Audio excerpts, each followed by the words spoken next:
Selamat malam Bapak, selamat malam teman-teman. Perkenalkan, nama saya Maria Yulia Tresya dengan NIM 1703030017. Pada kesempatan ini saya akan menjelaskan materi pertemuan yang ke-11 dari mata kuliah Sosiologi Terapan. Adapun topik yang saya akan jelaskan di sini yaitu pertama tentang kesenjangan digital. Kesenjangan digital menurut pendekatan ini menciptakan ketimpangan sosial di media baru masyarakat.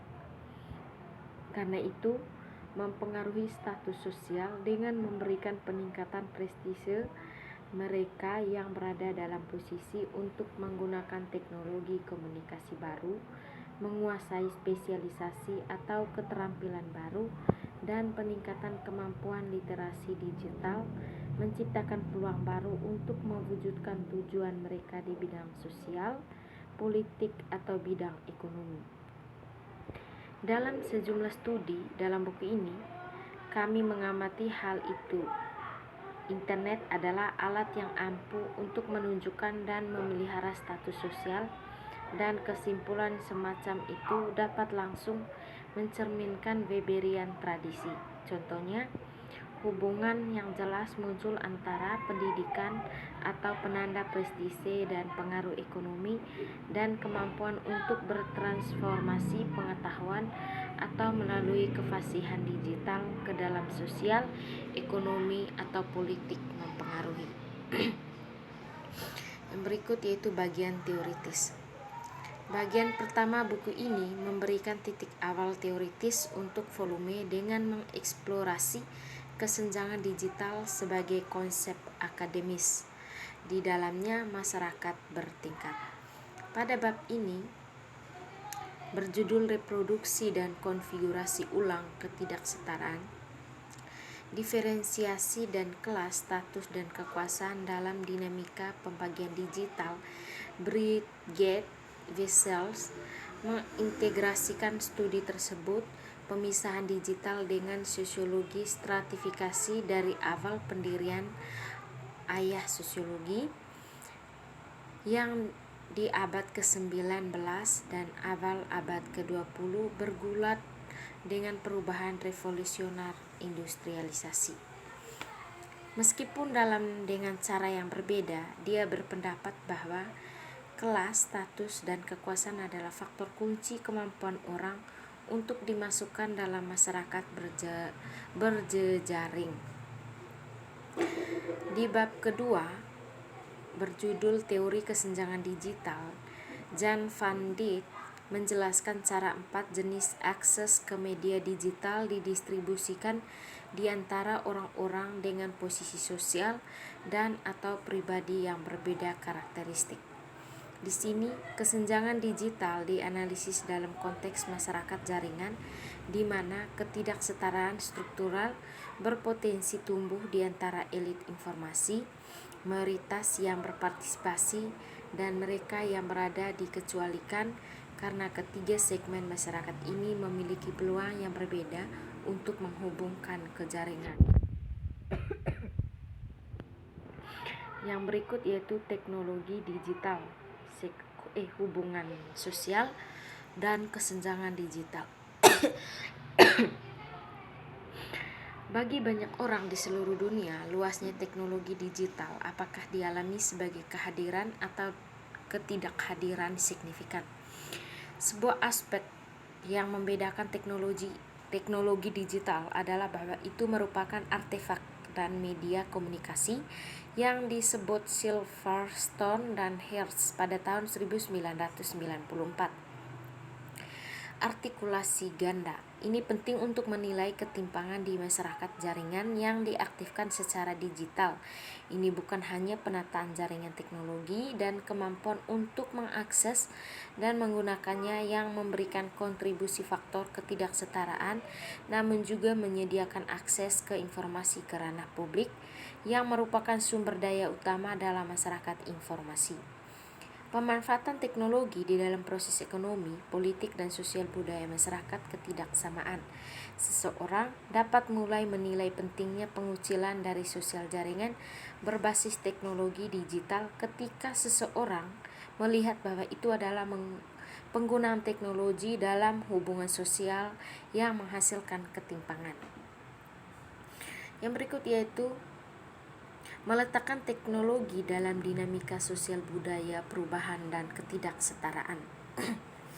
Pendekatan pembentukan sosial untuk teknologi mengatasi cara di mana teknologi tertanam dalam hubungan sosial. Ia berpendapat bahwa teknologi adalah dibentuk oleh faktor sosial seperti masalah ekonomi dan hubungan gender. Cara teknologi menjadi makna dalam hubungan sosial adalah melalui budaya di dalamnya, diproduksi dan dikonsumsi.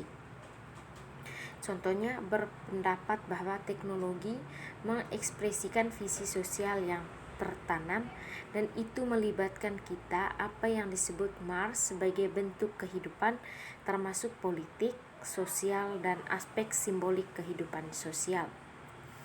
Ia memiliki dimensi hukum, ia memiliki sejarah, memerlukan satu set hubungan sosial, dan itu memiliki arti.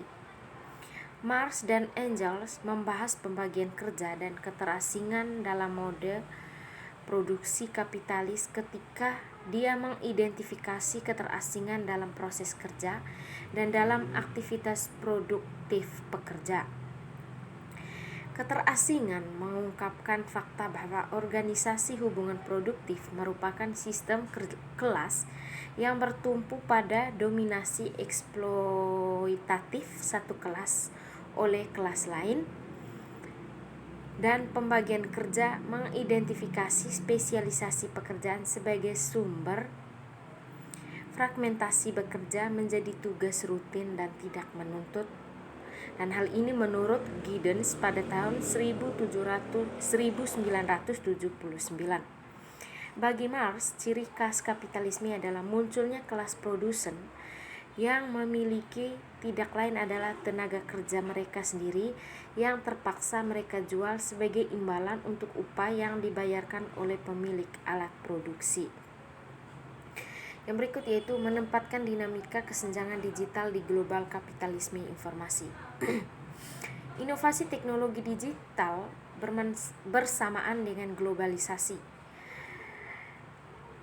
neoliberalisme, dan konsumerisme sedang menghasilkan transformasi sosial, mengantarkan apa yang oleh beberapa komentator sebut sebagai masyarakat informasi atau masyarakat jaringan. Dalam perubahan jaringan dan masyarakat informasi, ada kontinuitas dalam perekonomian itu masih berdasarkan kapitalisme. Penggunaan digital teknologi dalam kegiatan ekonomi terletak di dalam kapitalisme global, yaitu berdasarkan jaringan proses dan pola produksi konsumsi. Organisasi kehidupan sosial dan ekonomi yang berjejaring ini difasilitasi oleh infrastruktur digital untuk ekonomi dan masyarakat informasi. Yang berikut yaitu terbentuknya kondisi ketimpangan baru. Mengingat konteks ketidaksetaraan jaringan, perluasan definisi pembagian digital adalah salah satu yang membahas aspek multidimensi ketidaksetaraan di era digital. Pendekatan multidimensi mencakup dinamika posisi sosial ekonomi, lokasi geografis, etnis, dan serta kapasitas pendidikan dan literasi digital. Yang berikut yaitu pandangan relasional tentang ketidaksetaraan. Penelitian kontemporer tentang kesenjangan digital dan keterampilan digital ditandai oleh bersifat deskriptif. Ketidaksetaraan dijelaskan menggunakan demografi sederhana dari individu yang memiliki akses lebih atau kurang komputer dan internet dan tingkat keterampilan digital yang berbeda. Hal itu, penjelasan tentang perbedaan ini kurang mendapat perhatian. Salah satu alasan keadaan ini adalah dominasi individualistis, gagasan tentang ketidaksetaraan.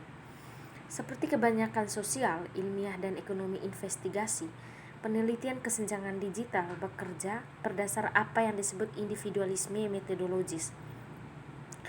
Akses diferensial ke informasi dan teknologi komputer atau TIK adalah terkait dengan individu dan karakteristik mereka, tingkat pendapatan dan pendidikan, pekerjaan, usia, jenis kelamin, dan etnis, untuk menyebutkan sebagian besar yang penting. Oke, itu saja materi yang saya sampaikan pada malam hari ini. Minta maaf apabila materi yang saya jelaskan ini kurang dimengerti ataupun penggunaan kata-kata yang dijelaskan tidak jelas. Terima kasih dan selamat malam.